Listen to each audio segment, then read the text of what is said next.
Coming up in this episode of the KickCast, your old phone becomes your new security camera, a lightweight lock for your bike, and we help build Chimera Station. Plus, we have a special guest host, Alex from the Double Burst Podcast. So sit back and relax. It's time for the KickCast. Hey everybody, it is time for another episode of the KickCast, the podcast where we go out and find projects and let you know if you should backtrack or sack them. I'm Ktdata, one half of the show. Unfortunately, Drew is still on hiatus. I think he just barely moved into his office today. That's kind of crazy, but he will be back. But I have an excellent co-host to fill in. One of my co-hosts on the Double Burst Podcast, another show we have on this network. It is the one and only Bearded Alex, the man that I was so jealous of your beard that I had to do something about it. I mean, you'll never live up to this beard, but yeah, but I can have something. I mean, we could be brothers, right? If just no, maybe we can work on that. So, but Alex, I'm glad you are actually on the show. You know, we have a blast doing the Dice Masters podcast. I'm going to take this off because I can't breathe in it. But so I'm glad that we're here to kind of just talk about some crowdfunding projects. So before we actually jump into our projects tonight, and boy, we have some awesome projects for you guys. I'm super excited to talk about these. And like even the one you guys voted on, it was a contested vote. Like it tied, so we had to pick one out of the two. Which is we played rock paper scissors for it. Pretty much. But so, Alex, I don't know how far back you watched in terms of our old episodes, but about 40 episodes ago, which is probably like almost 2 years now. Thinking about it, we had this crowdfunding platform we called Beacon Reader, and it was a crowdfunding website that was based on. Instead of you actually getting like items or anything, they would crowdfund news articles. So you could, so somebody could, raise up some X amount of money for something. I think they did one of their bigger ones was an article series on like Black Lives Matter. Gotcha. But unfortunately, today they sent out an email to all their contributors and their project creators that they are actually shutting down the website. So after 2 years, Beacon Reader is closing its doors. They're not taking any more money on behalf of journalists or publications, and you won't be able to get any more money. They're also canceling all of the subscribers, and they didn't say why, so I don't know why they're closing. But I think you have up until October to download any stories you may or may not want. But after October 31st, they're kind of going to get canceled. I know there is one or two other sites out there that do a similar thing, but I'm not sure how well they're doing. It's always kind of sad, right, to say that a crowdfunding site is shutting down. I wonder, this is something that like Patreon might be able to take up. I wonder if there's something on the inside where one of these other subscription-based crowdfunding sites has maybe purchase this site or something like that. I don't know. Have you heard any of the rumors or anything like that? Or? This caught everybody by surprise. Like, if you actually still go to Beacon's website, it doesn't say anything about them closing or anything right now. But I didn't like try to start an account or anything. But it looked like the site we had checked out when we first found out about it, because I thought this was a super neat idea to get the kind of storage you want, the way you want. Yeah, definitely. I mean, this is kind of the way of the future, I think, with journalism and stuff, is people don't want to read an entire newspaper every time. So, and I mean, I'm not going to say anything about the current state of journalism, but it kind of sucks. There are still some reputable sources. Yeah, but there's a lot of bad resources out there too. Yes, absolutely. Yes. Absolutely. All right, so on to our kind of next story. It's kind of been a light news story. If you guys listen to the show, you kind of know that there's some for some reason there's this weird pattern where you have a whole bunch of news stories and then all of a sudden everything's quiet. But this next story is kind of interesting, and I don't know if you've seen this happen, but I've seen this trend start more and more. So this actual specific story is from Crowdfunder Insider, and it talks about Peak Designs, which is a very well-known company that makes camera gear, camera bags. They've had a multiple successful Kickstarters. What they're actually doing now is, after their backpack campaign had ended on Kickstarter, they started a Indiegogo In Demand project.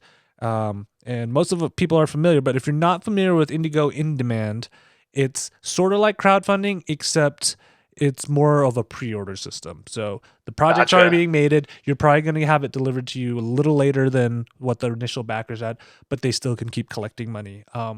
And these guys aren't the first ones to start doing it. And I see it more and more. How do you kind of feel about this, Alex, where you go from one crowdfunding platform to another and it's more of a pre-order system rather than a project? I mean, I think that's kind of a good idea. It's, bouncing back and forth between sites. Like, I guess you go where your content is most appropriate, would probably be the best way to put it. Whereas like Kickstarter, you're backing the campaign, but this Indiegogo In Demand is more of the pre-order system, which is kind of nice because a lot of companies use Kickstarter or Indiegogo as a pre-order system. So if you're going to have a LinkedIn crowdfunding way to do pre-orders after your backing's already done, then you can kind of start gauging, the demand on the individual product and go, okay, we had X amount of Kickstarter backers, we have to make that many. Oh, there's another X amount that wants to pre-order this, so we can already go ahead and allocate like our process to create, an extra set of backpacks for these pre-orders. Mm-hmm. And one thing we always like to do on the show is to get both project backers and project creators kind of ideas. So this is another potential thing that you may want to plan for after your project, because one of the biggest problems Drew and I see a lot in crowdfunding projects is they'll blow up and then they'll want to increase their cap, want to make more, whereas that may not be the brightest idea because you may not be ready to scale. This may be another alternative way of doing it, is plan saying, okay, if we hit our cap of making, 500 of these widgets, we can plan to do an indie man after for anybody who wants it after those 500, but we're going to focus on making those 500 first. Yeah, for sure. It definitely seems like a great tool. Like I have a business degree, so I have a little bit of background in that kind of stuff, and being able to have pre-orders is definitely nice because then there's a guaranteed allotment that's already sold in theory. And anytime you can budget a real number instead of a projected number is so much easier to do and so much nicer to budget.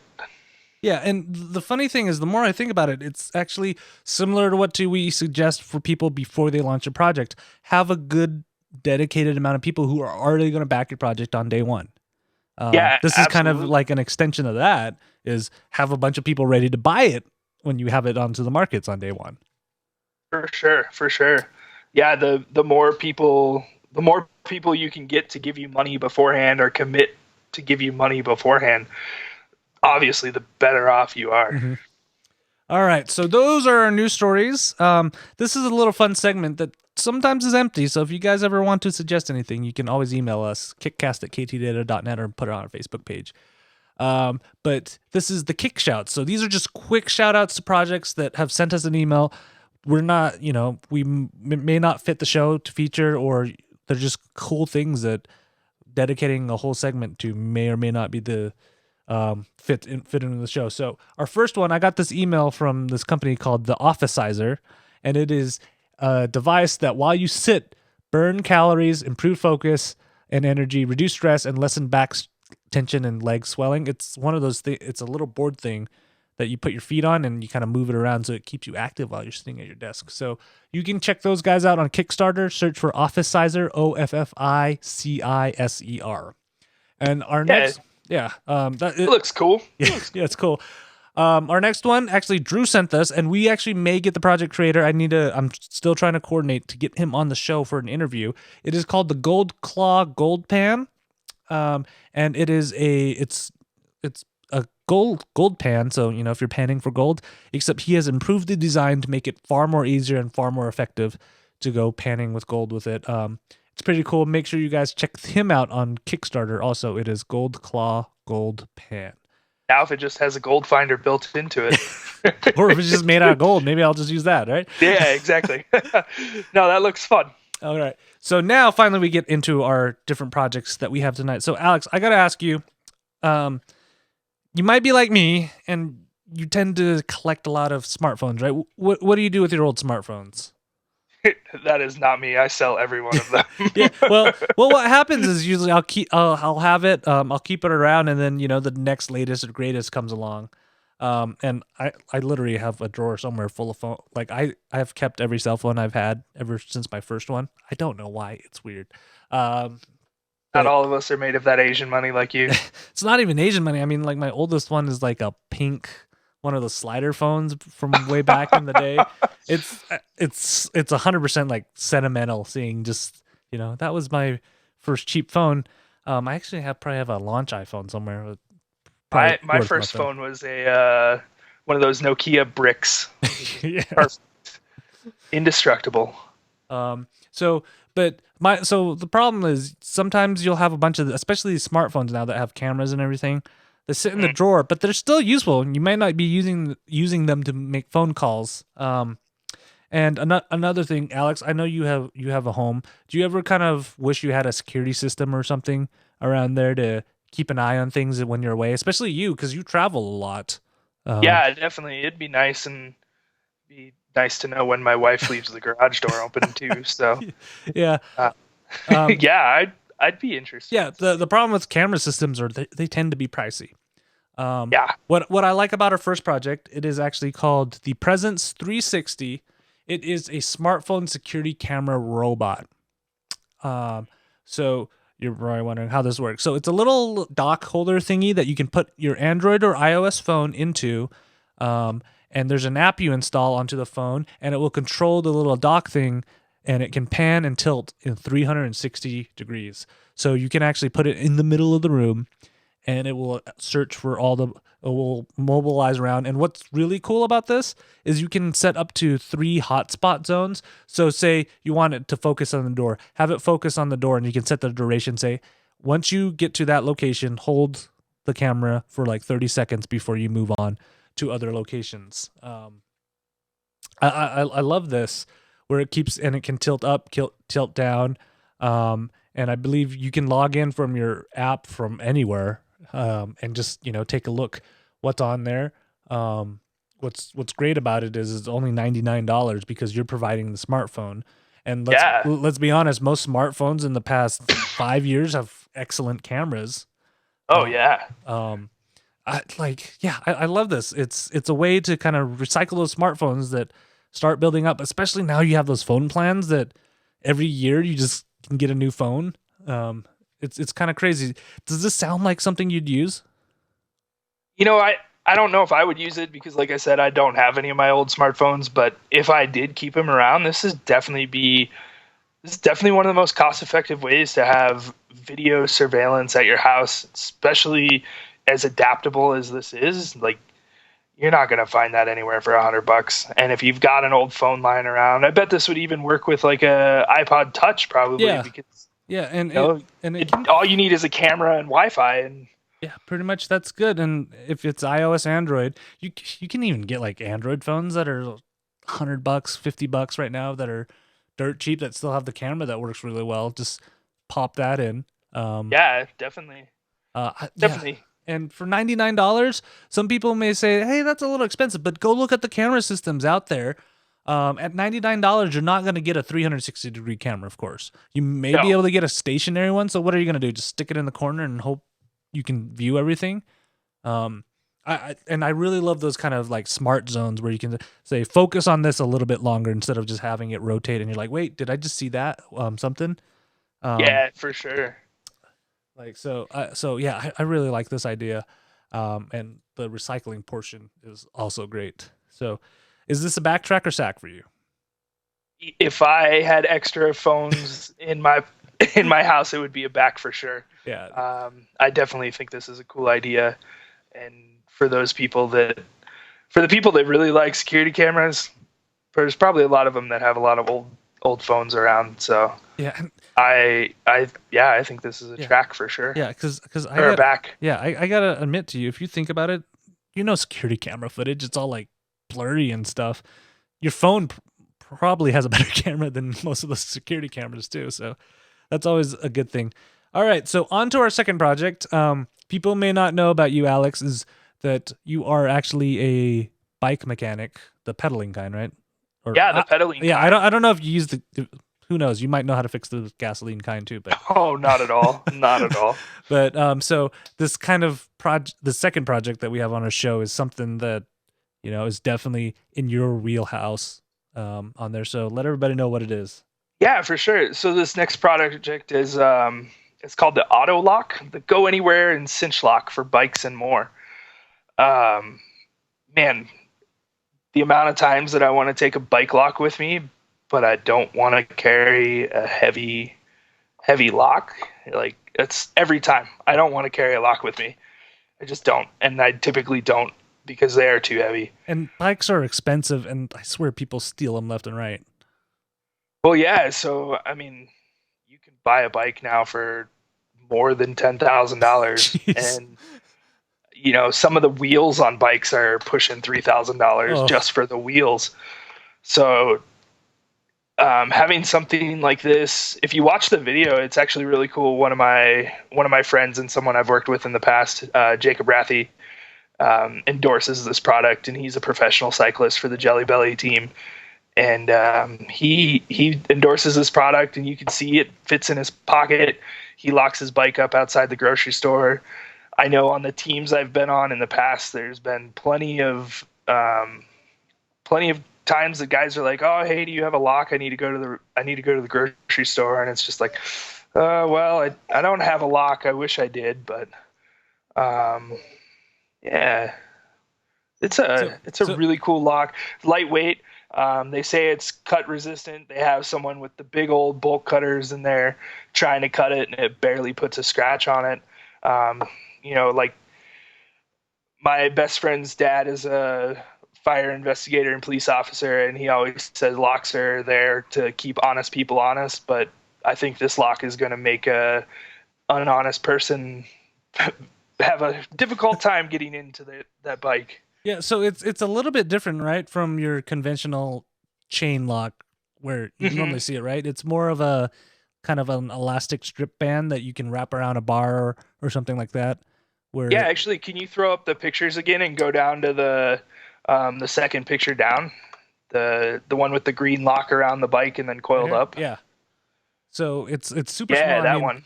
And is it made out of plastic, or what is it made out of? It's a multi-layer steel band design, super strong, and the more layers of steel you have, the better. That's why cable locks are like they are with all the strands. It's harder to cut when it's tiny strands instead of one piece. Mm-hmm. And yeah, because you can see them trying to cut through this, and it's being fairly difficult.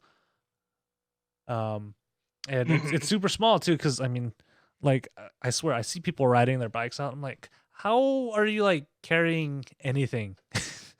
Well, and that's the thing. I think they say in the video that this lock is like 150 grams. It's a little over 400 grams to make a pound.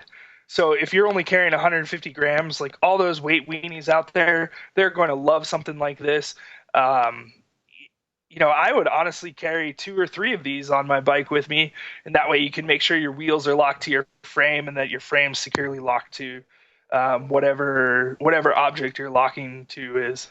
And so how much are they selling these for? It looks like $44, $49. $49. So how much does a normal lock go for? Because I have no idea. I mean, I have my bike that I had when I was like 12.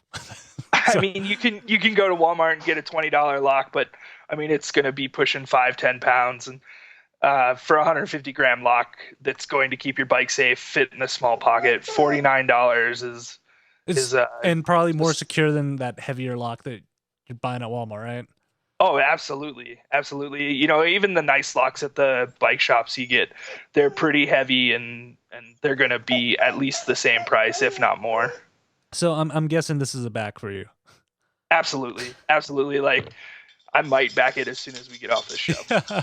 See, like I know nothing about bikes, as you could tell. Like outside of basketball, pretty much sports is a little foreign to me. But like I love the idea of this, and considering that you just need to wrap it around a bar, I'm like, ooh, there's stuff around my house that I could use that I may need securely locked, and this may be a good alternative than just wrapping a chain and hoping nobody comes along with a pair of bolt cutters, right? Oh yeah, I mean, if someone has enough time, they're going to get through it. But that's how every lock is, and if you're leaving it out in front of a grocery store or something like that, this lock is definitely going to be enough for you. Mm-hmm. Part of me is like, I wonder what would happen if we like set up cameras and just set up a bike in front of a grocery store and just put that on and see if somebody tries to steal it. Oh, yeah. I mean, I'm sure they would. I've seen people try to cut locks off in front of coffee shops with plenty of patrons at them. So, yeah. That's just crazy. All right. So our last project of the night is kind of a fun one. It's a local Utah project, which, I love finding local projects. And so outside of Dice Masters, Alex and I, we like playing board games. I mean, yesterday we were just talking about board games waiting in between Dice Master matches. Yeah, I'm working on designing a board game with a couple of our Double Burst guys. And this is the funny thing is we were talking about miniatures too, and how much you're a sucker for them. And we all know I'm a sucker. And we all know I'm a sucker for for this kind of stuff. So our last project of the night is called Chimera Station. And this board game is you're putting together these chimeras to build a space station. And what's really cool about this is if you look at the figures that they use, these figures actually are interchangeable. So they have like tentacles, claws, brains, leaves that you can work with the different heads and the different kind of station modules that you need. So you want to find the most efficient kind of hands or whatever combination to build each of these pieces of the station. And I think you're collecting points. I'm not quite sure. Let me double check. So let's see, placement, splicing, feeding, and yeah. Says you have 5 rounds to build the station, which would be nigh impossible just using regular alien workers. I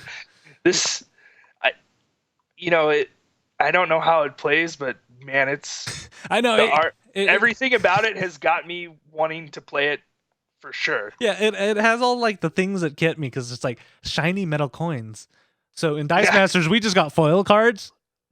I'm like, oh yeah, ooh, more shiny. I love it, and I love the like worker interchangeability type aspect of it. That is just something that gets me super excited about things for I don't know why, but it does. Yeah, definitely.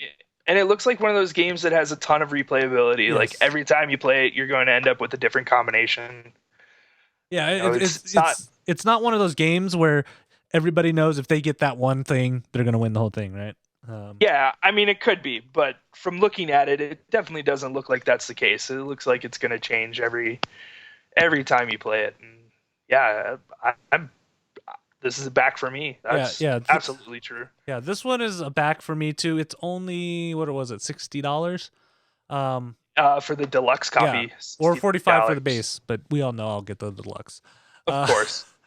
So does that mean I actually need to back it because you're gonna have it, or should we both have copies?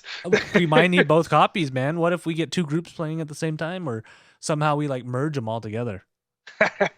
Have super chimeras. Yeah, super chimera stations, and I'll have a clamp leaf chimera going after you or something like that. But no, I really like this game. It's already halfway there with 24 days to go. It's great, and I love Utah projects. There's something just fun about this game. I haven't even really and it looks like they're doing it in different languages too. So you can get a Chinese version, which is cool. So you can So is that what you're getting, Kevin? It only ships to certain countries. I might not be able to get those. It has the English rules in it as well as the Chinese rules. So that'd be kind of cool. Just play with Chinese cards and see how people react. Yeah. Seems kind of weird that they picked Chinese and Portuguese, but my guess is that they were there might be some import-export restrictions in those specific countries. Yeah. Because I do know Portuguese, they're kind of picky on what you can and cannot import. So that might be why they have these special tiers, because there might be just a person dedicated to talking with each one of those backers. And, true, you know, true. imagine the logistical nightmare that you have to go through this giant list of people. I mean, they're already at 591 people. Going through a list of 591 people, finding the people that are specifically in those countries, and then having to like reach out personally. I think this helps save a step with that. And I mean, I don't know. I'm weird where I would like to have the booklet with the foreign languages there, but some people might not, and might save them money if they don't do it that way. Yeah, definitely.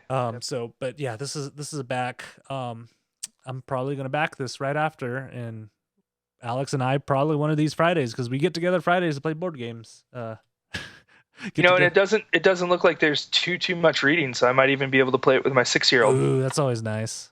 Yeah. And so I don't know. He can't math, but he does all right. Yeah, we'll teach him. Yep. So that is the Chimera Station. And our last, and of course, before we go, we always have our sack of the week. Actually, before we go to the sack of the week, we mentioned that this last project, there was two projects that were tied for it. So the other one that was actually voted in was called the Nyax, and it is a Chinese or a Japanese meat tenderizer. It looked really handy. So instead of using a mallet, you can use this, and apparently is really, really effective at tenderizing your steaks. Huh. So check them out. That is Nixax Lite. User-friendly Japanese handy meat tenderizer. All right. Now we are going to our sack of the week. And I think the one that I am actually going to do is this. Because this is part of the problem with people and not planning on what they want to do. It is called Creating a DBZ Game Free and Starting a Indie Game Studio by Daniel. Whew. That was just the title of the project. Seems a little loaded, right, Alex? I don't even know what they're trying to do. That's never a good start. Yeah. So what he is, he's from Florida, your home state, might I add. Miami, that's a different state. That's a different state.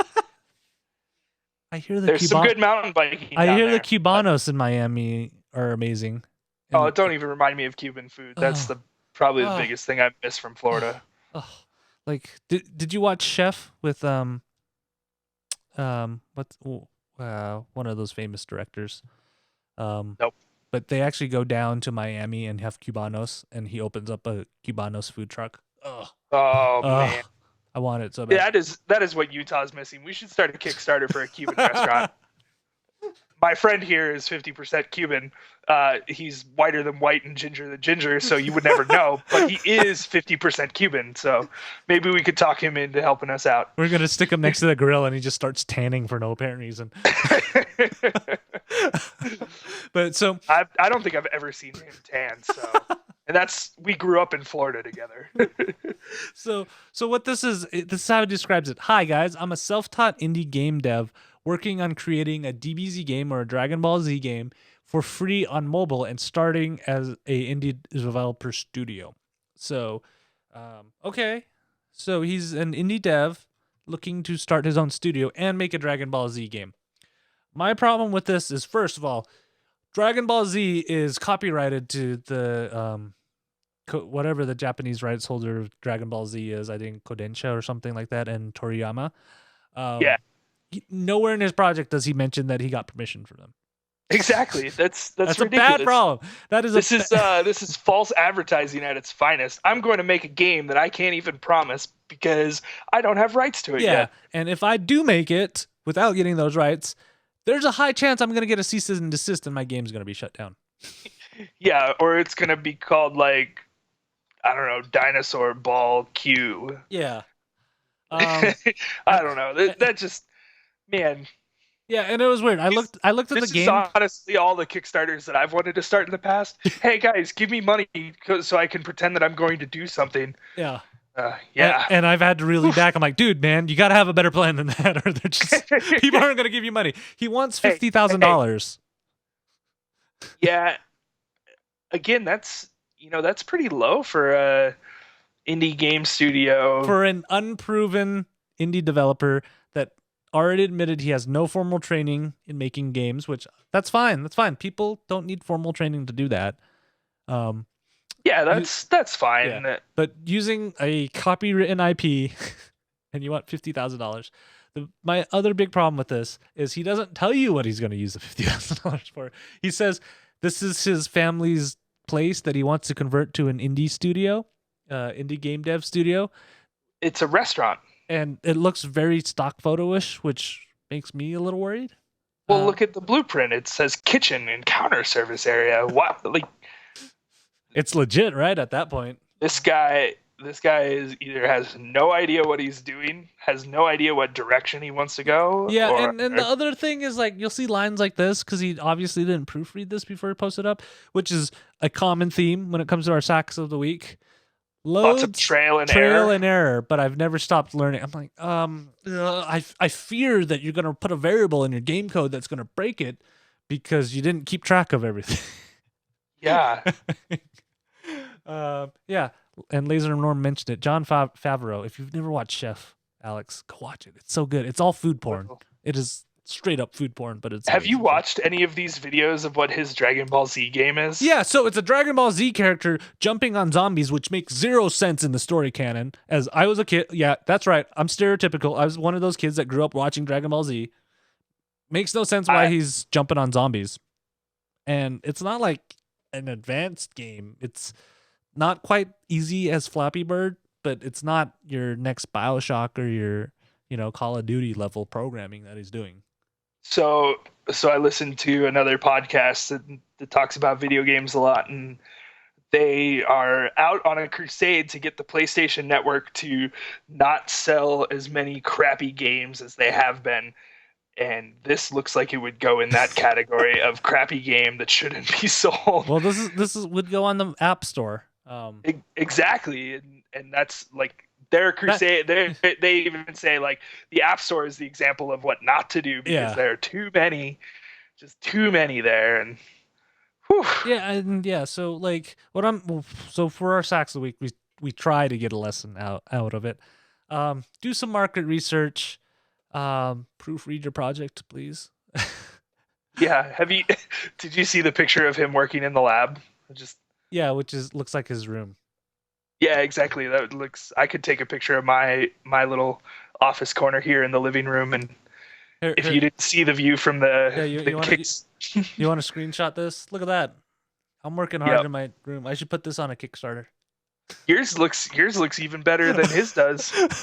Gosh, man, look at mine. It's just the living room, but you turn it around and it looks like it could be a professional studio. Yeah. Do you think his bed is made on the other side of that camera? I don't know. He's probably sitting on his bed. So 10 by 10 room. You can't put much chairs in there. Oh boy. So, sorry to dog on the actual creator. But he's probably a nice person. He seems like he's a cool guy. Like I said, mad props for him for learning how to program. That's not an easy task, and especially doing it on your off time. So he's probably going to school or working at the same time. But I mean, come on, man. So to be perfectly honest, when I was in high school, I was in programming classes, and we had to do the project was create a Flash game that helps you study for a test. And so it's called HyperCard. It's been around since the 80s. Well, listen to what I did. There was a Flash game in the book that came in the demo CD in the book that I had. And after you beat the level, it had a trivia question. So I just took that Flash game and I edited the trivia question to be a study question. And I got an A on the project. You just stole the source code and 100%. But those were the days when it was in like ActionScript too. That was I hated ActionScript. It was pretty interesting. Pretty interesting. Yeah, it's kind of funny. You mentioned programming stories. I remember when I took my programming class, it'd take me about 5 minutes to do the assignment that they needed. And then the rest of the time I was just playing video games or just trying to study and learn different libraries. So like we were talking about having to write checks in middle school and on our Slack channel today, I had to write many $100 checks because I got caught playing Quake in class too many times. I'm glad my teacher was cool with it. Ours was too, as long as you had your work done. That was the problem. Oh, you didn't have your work done. I had my work done because, it's like, all right, write that stack. I'm like, okay, there you go. Well, the problem was I was so good at it, I could do it in the last day and I'd have it done, and it was never a problem. So I didn't know why I had to have the work done before I could play. Why can't I just play and then? That's the beauty of it, because that is your one trump card when you're a kid that you could have over an adult. Because that's the one thing they go to. Have you gotten your homework done yet? And you're like, yeah, it's right here. And then what can they say? I did not have that experience. Yeah, I could go on for hours on how I worked the school system to do the minimum amount of all work, and I still ended up like near the top of the class. When I went to college, it was you get the syllabus and you figure out exactly how much work needs to be done to get a B. All right, guys. But that is this episode for the KickCast. Before we go, I'm gonna pimp Double Burst. I don't do a lot of pimping of my other shows, but if you guys play Dice Masters and if you like Alex, you guys should go check out Double Burst because he is on on those shows. We're also raising money for the Extra Life charity. We are having a Tabletop Appreciation Day this weekend as we record. Yep. But November 5th. Yep, and head over to extra-life.org/team/doubleburst, and you'll be able to find me or Ktdata or any of the other members of our crew. Feel free to donate to any of us. It all goes towards our team goal. And man, is this a project that's close to my heart. I have a friend back in Florida, Winston, speaking of Florida. He races mountain bikes, and he's also a blacksmith, but he's like 16. He's one of the most cool kids you've ever met. And he has cystic fibrosis, and so I heard about this Extra Life event, and it's a 24-hour gaming marathon to raise money for Children's Miracle Network hospitals. And the money that I raise goes to All Children's Hospitals, which is the hospital that my buddy Jared has to go to all too often. So if you'd like to donate to us, to me or KT, again, that's extra-life.org/team/doubleburst. And you will find us there and find a little bit more of the story. And just awesome cause, and we get to raise money by playing games. And this weekend we have the Tabletop Appreciation Weekend, and we're running events here in Utah. So if you're around, come check us out. Double Burst on Facebook, and we'll get you going. Teach you some Dice Masters and tabletop games. And man, I could talk forever about Extra Life. Yeah, Extra Life is a cool cause. Seriously, make sure you guys check it out. If you have any questions, just reach out to me at Ktdata. Like, seriously, Ktdata everywhere. Of course, you can always shoot us an email, kickcast@ktdata.net. I should know my own emails. I've been saying this for over 100 episodes now. I think I'd get that right. Jeez, Kevin. Or there's too many of them. Yeah. Or on our Facebook page, facebook.com/kickcast. Or you can tweet me, of course, at KickCast for the show, at Ktdata for myself, at AJ Larson for Alex. But I don't think he checks it that often. Or, of course, I'll get the notifications, so I'll get back to you.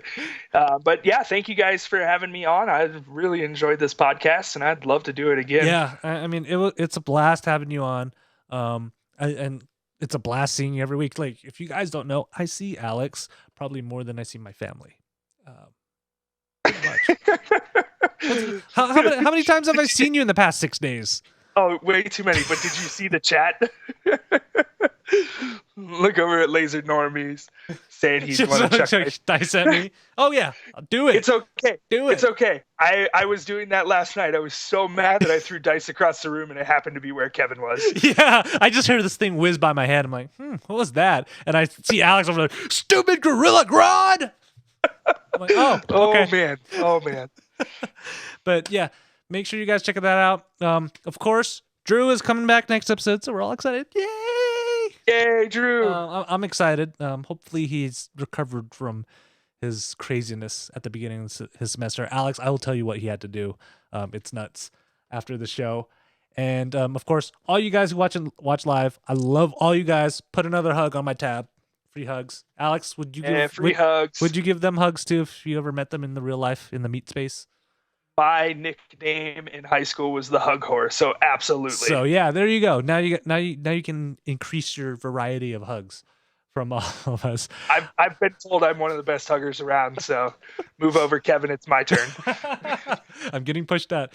And of course, if you want to watch live, our next episode is September 27th, 2016. And you'll be able to find all the stuff on our social media channels where we'll post it. All right, guys. We will see you in 2 weeks. Bye-bye. Bye.